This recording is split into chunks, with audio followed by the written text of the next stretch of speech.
All right, so I've had an issue with Casey Neistat for a long while now. All right, when he first started his channel, like earlier on, I really didn't care too much about the guy. The guy pretty much, See your number. the guy does his thing, whatever. And then I got to this video. This video was the video that actually just obliterated any positive notion that I have of Casey Neistat. All right, this is the video where I started hating Casey Neistat. This is the video where I start seeing him as a selective racist douchebag hipster wannabe type from outside of New York. So he did this video, and I think this video was done like 4 years ago, 5 years ago, or whenever. And essentially this video pretty much has him highlighting Asian Americans who, out of their capitalistic need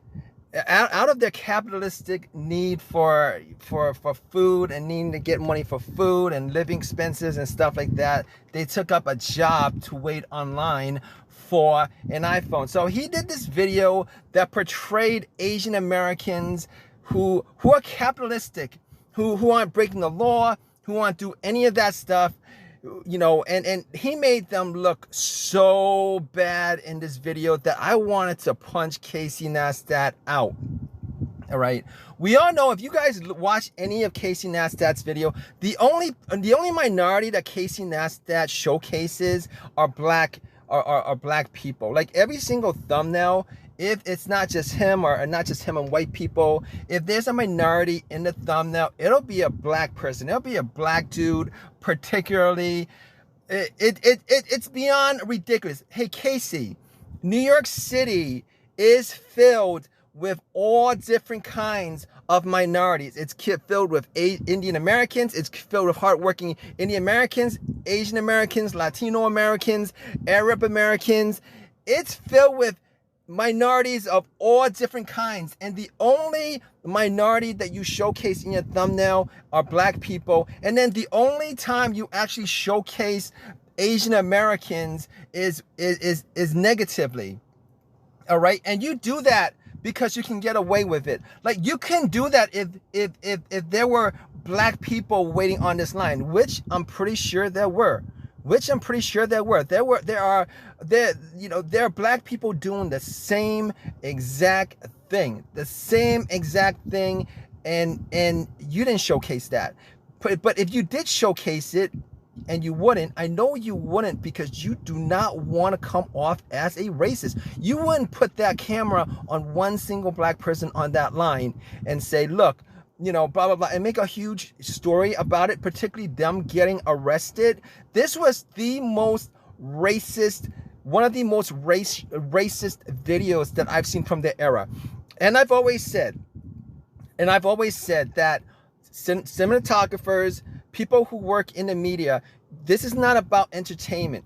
All right, this is about propaganda. This is about planting the seed. This is about racial warfare on a proxified level, on a cultural level. This is what that's about. This is not just him merely doing a blog, etc.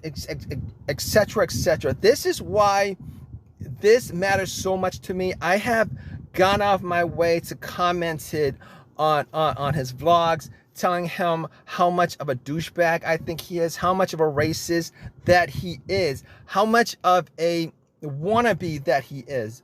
So basically, now that New York is a crap hole, is a shithole, he leaves. He's not rolling around, you know, saying what's up to his black friends anymore. You know, it's kind of amazing to me. It's a funny thing to me how a lot of these, he is a liberal, all right? A lot of these liberal douchebags go out their way to for whatever reason, because of white guilt, all right, go out their way to be nice to black people, go out their way to be quote unquote non-racial to black people. But when it comes to everybody else, particularly these people who work in the media, they'll shit on everybody else. They'll shit on Asian Americans anytime any chance they get. They'll shit on Asian Americans. They'll shit on Latino Americans. They'll shit on Arab Americans. They'll shit on Indian Americans. They'll shit on anybody who they can get away with. Now, they can't shit on the blacks or Jews these days because they can't get away with it. Matter of fact, they can't get away with it like 5 years ago. They can't get away with it 6 years ago. They can't get away with it 12 years ago. Okay, so I put him because he is as big as he is, as far as celebrity wise, as far as notable people in culture. I put him as a propagandist. I don't see him as just merely a cinematographer. I don't see him as just a YouTuber. I don't see him as just somebody who's just, you know, putting into celluloid, putting into data what he experiences on a daily level, because of the way in which he structures his video, particularly when it comes to how he portrays a certain type of people, blacks, versus how he portrays everybody else. I've always said, why don't you have, you know, Asian Americans in your thumbnails? Don't have any Asian American friends? Why don't you have Indian Americans in your thumbnail? You don't have any Indian American? You don't come across them? You don't come across Latino Americans? They're the hardest working people in this country. Where are all these people in your thumbnails, in your vlogs? Why do people support this douchebag? All right, and just when the going gets tough in New York, the guy leaves. I bet you if he had to come back, his vlog would be totally different. This guy is not going to be rolling around on his electric skateboard saying what's up to black people in the area. I'm almost positive this guy is kind of, you know, it's kind of wishy-washy on his thoughts with black people as of this moment. You know, he's just one of these New Yorkers transplants from somewhere else who think that he's cool because he has friends, he has black friends. This is the mindset of somebody from Generation X, from like, you know, who grew up around the 80s, 1995 to 2007, where he could get away with something like this. I bet you he couldn't put a video like this up these days. He couldn't put a video like this up these days because of social media. And I thank God that social media exists. I thank God that social justice warriors exist. I thank God that all that exists just to counter Hollywood, just to counter, you know, the selective racism that the media, Hollywood, mainstream, non-mainstream media had against Asian Americans, had against Latino Americans, had against Indian Americans, had against LGBTs, trans people, had against everybody who wasn't white, black, or Jewish. All right?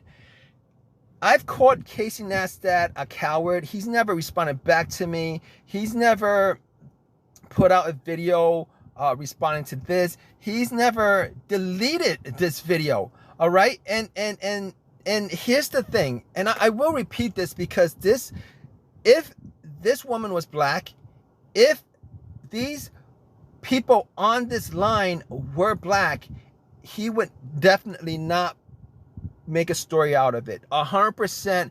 If he did make a story out of it, it would be a story that sympathized with these people. It would sympathize with them and not come off as just being not come off as being absolutely racist or negative. All right, and it just gives you an insight into how the liberal mind works when it comes to how they treat certain type of people. I've always said that the new kind of racism is the neo-racism that exists is selective racism. All right, I'm cool with these people, but I'm gonna mess with these people. You know, don't mess with my people, but it's okay if I mess with your people. That's how selective racism works. I'm gonna select who I'm not going to be racist towards and who I can be racist towards. It's not this, oh, you know, I shouldn't be racist towards anybody because it's not cool. Now, it's a little bit different since 2017 because the atmosphere has changed. People get called out for this kind of racism. All right, it's changed, but you can't just put this out and think that you can get away with this. All right, I've always said that every single negative image, and most of them were negative, of Asian Americans, particularly Asian American males, from 1995 to 2017 was a culturally terroristic hate crime, and anybody who participated in it should be canceled, including the Asian Americans themselves who participated in creating and growing the racist stereotypical culture that permeated Hollywood, which pretty much erased all the decades from the 80s, the 70s, the 60s, the Asian Americans built up over the decades. It's beyond wrong. It needs to be called out. It needs to be recognized.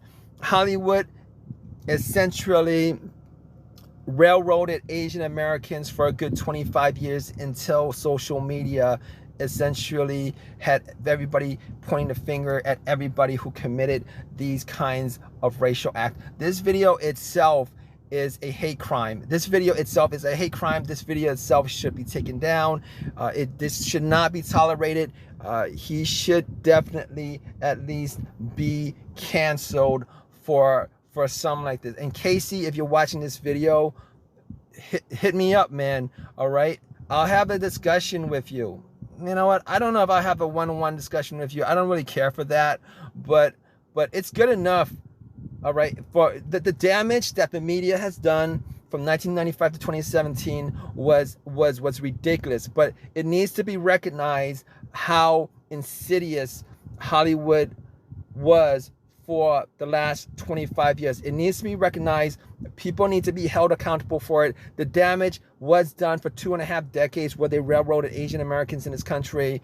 But it's time to recognize that this era of cultural terrorism against Asian Americans exists, and these people should be, if not prosecuted, they should be canceled out, and they should apologize for all this garbage.